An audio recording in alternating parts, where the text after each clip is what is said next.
गंजाम जिला पोलसरा विधायक प्रार्थी श्रीकांत कुमार साहू आज सिंहासनी मंदिर ठारे निज निर्वाचन मंडलीर प्रचार शुभारंभ करथिले।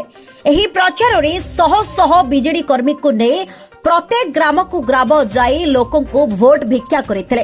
यहाँ परे श्री साहू लोकमानंको थरे विधायक पाई थरे लोकसभा पाई शंख चिन्ह रे दुई दुई थर स्विच मारी वोट देबा पाई अनुरोध करथिले। हमर श्रीकांत साहू आछंती बुलिया पाई विधायक प्रार्थी आमर से बहुत माननीय मुख्यमंत्री बहुत कार्यधारा अच्छी से गुड़ाक सब सफल रूपायन करछंती।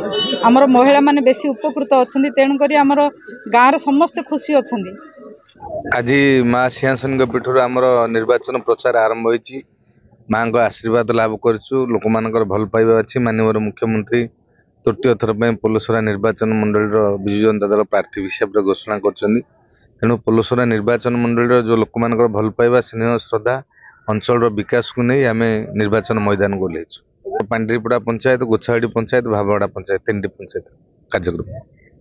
प्रतिक्रिया कौन सी तो सब आसती आज भी आसछंती किंतु भोट प्रचार आज आसछंती किंतु सबुदिन लोकंकर दुख सुखर साथी होकर सी सब समय सब मुहूर्त आसिक पहुँचती।